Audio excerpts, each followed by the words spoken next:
Welcome to Facts TV News, where everything is true. A heavy burden. While other parents have been busy relishing in the success of their children who sat the primary exit profile PEP exam, St. James woman Maureen Rodney's burden has only got harder to hear.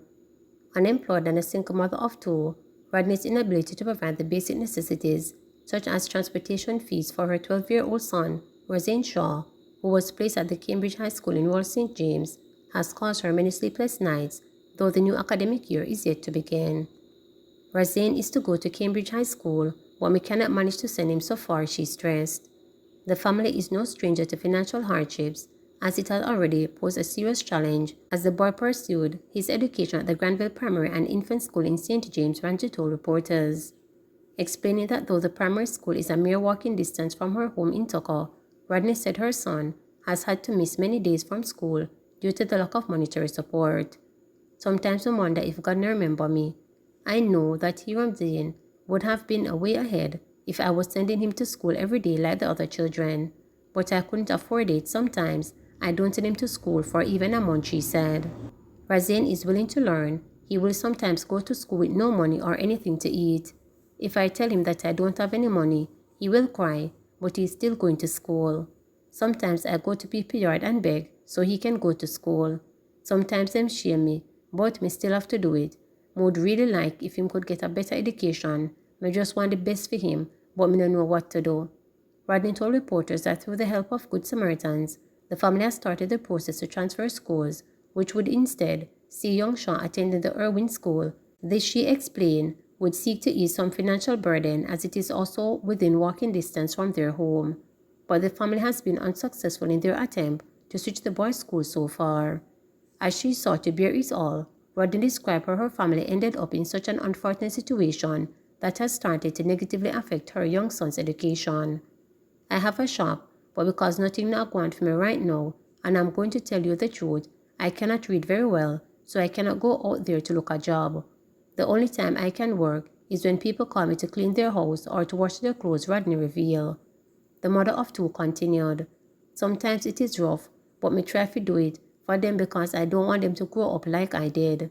Sometimes we don't even have food to eat, but me try to still make them eat.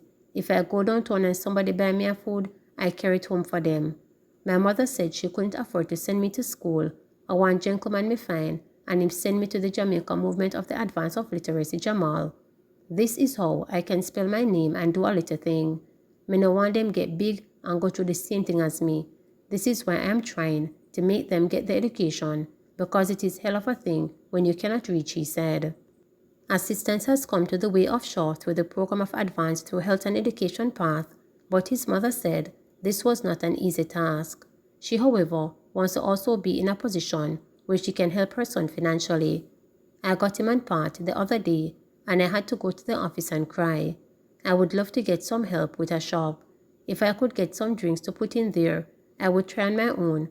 But you see, when you can't read, that is why I'm trying to make them get an education, because it is a hell of a thing when you cannot read, she argued.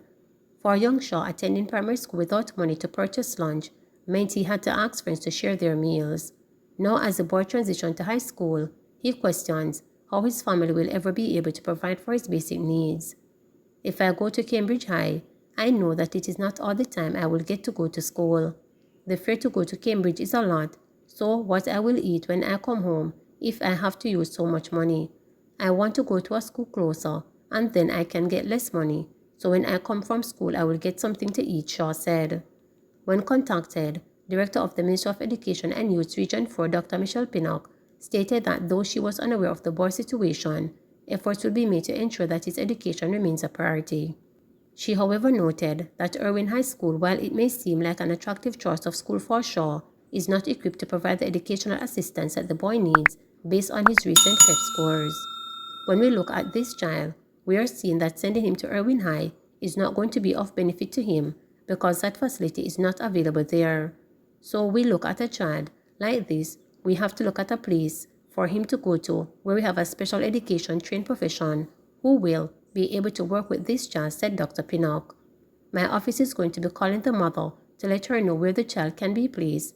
Cambridge might not be okay for her in terms of transportation, so We would also place the child at the Learner Center or Harrison Memorial High School, where the government would actually be paying for those children to be there, she added. Anything for my daddy. One of the heaviest burdens that could be heaped on a child has beset 16-year-old Christopher Romani Jr. His father, 40-year-old Christopher Romani Sr., a very close friend and schoolmate, 16-year-old Demario Gibson, were killed by gunmen at a shop in Hayes Newtown, Phase 2 housing scheme in Clarendon on Tuesday night. Another schoolmate and very close friend of Romani Jr. is battling for his life in hospital after he too was shot and injured during the same incident. Four other people could not have escaped the bullet of the gunmen were hospitalized after also being shot and injured in the same incident. Tuesday night's deadly event has left Omari Jr. in despair, especially knowing that he lifted his beloved father's motionless body and placed it in a taxi destined for hospital. When reporters visited Omari Jr.'s home on Wednesday, he told the news team that short moments before hearing explosions erupted in the air, he had collected the keys to his father's home to fetch his dinner. It was while he was enjoying his dish of dumpling and ackee that the terrible news was delivered to him. The last thing he said to me was that food run at the yard, him give me the key and say go eat. Me inna the house and I eat, and then me hear the shot them. Somebody run come tell me say my father get shot. Me lock the door and me run go round there and ask for him. Nobody never answer, but when me looking at the shop, me see him. And me alone did have to put him in the taxi. I don't know where I got the strength from, but I would do anything for my daddy, the Bustamante High School student told reporters. His mother, Ingrid Cooper, asked him to locate a small collection of photographs from inside his father's house, and as he stood on the veranda looking at the pictures of his dad, the boy who had initially put on a brave face broke down in tears. Cooper had to hug and console her son. Cooper too found it hard to hold back her emotions. She expressed concern that the tragedy could disrupt her son's learning, and as if trying to piece together a puzzle, she asked God why he had to lose the father of two of her children by the gun. Why me, Lord? Why me? Why this history have to repeat itself? Why me have to have two fatherless children by the gun? One was killed by the police because of mistaken identity, and one by gunmen. How is my son going to cope? How is he going to focus at school next month? She said that Roman Sr., who was affectionately called Lucky, was an electrician and construction worker who spent some time operating a taxi before exploring those professions. We parted about 5 years now, but when me and him did leave, him never make me hungry. Me have other kids who no belong to him and him never make them want anything. He died leaving 4 children. Our son would move mountain for his daddy. He lives with me, but if him no see him father for 5 seconds, him no eat and him no comfortable. Before him go to school, him have to see him father. Before him come at him bed, him have to go see him father. Him father teach him to drive from him a 2-year-old. I remember one day him drive out the car and said, "Daddy, look, me a drive." He was about 3 years old, Cooper reminisced. When reporters visited the family member of 16-year-old Demario Pussman Gibson, who was killed in the incident, bewilderment was written across their faces.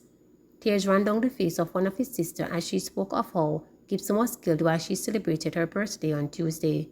In the meantime, head of the Clarendon Police Division Senior Superintendent Gledford Miller said around 8:45 p.m. on Tuesday, people were shot at a shop when a motor vehicle drove up. 2 men alighted and opened gunfire at the people, some of whom were playing dominoes. Initially, 6 people were reported to have been shot, but 2 succumbed to injuries. Between Tuesday night and Wednesday morning, another man reported that he received gunshot wounds. It is a total of 7 people who were shot, 2 fatally. We cannot definitely speak to what was the cause of this murder. Investigation is currently underway. We are trying to ascertain that we can find from the location. We are imploring citizens who know anything to come forward and partner with the police so we can solve this crime. The area is not a hotspot for violent crimes. This is not one of the spaces we have an out radar within the division. Sean Barneswell, PNP Councillor for the Hinds Division, said Tuesday that he will be approaching grief counseling to have them visit the relatives and residents to comfort them. He added, "I must say condolences to the family of the deceased. One of the deceased I know personally, a very jovial person who got along well with the community. Residents are distraught and frightened. It is really an unfortunate situation." Increase in number of calls to Crime Stop in 2021. There was an increase in the number of calls to Crime Stop from 679 in 2020 to 685 in 2021. An analysis of calls received showed that 28% was in relation to illegal firearms and ammunition, 24.7% for gunmen, 6.7% for wanted persons, 6.1% for drug-related, 5.5% for lottery scamming, and 4.8% for murder. This is contained in the Planning Institute of Jamaica, PIOJ 2021 Economic and Social Survey. The report noted that 67 arrests were made from the various crimes including murder for 4, illegal possession of firearm 23, illegal possession of drugs 14, and breaches of the Disaster Risk Management Act 11. Similar to 2020, the ratio of success to cause investigated was 1:8, the document said.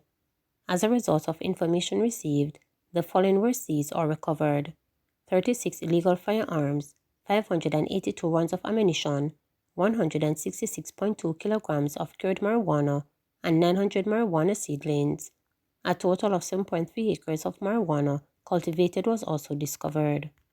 The value of narcotics seized or discovered was approximately 12.7 million, and the value of property recovered was approximately 5.2 million, while 5.7 million was paid out in rewards, the police stated. Since its inception, Crime Stop has received 30,013 calls, of which 23,656 have been investigated. This had led to the arrest of 2,781 people, 357 for murder, the seizure of narcotics valuing more than 865.6 million, and the recovery of property valuing approximately 265.4 million. In addition, some 55.1 million has been paid out in rewards, of which 36.7 million was contributed by the Ministry of National Security and 15.2 million from the National Crime Prevention Fund, which operates Crime Stop. Please remember to subscribe, like, share, and click the notification bell for daily updates.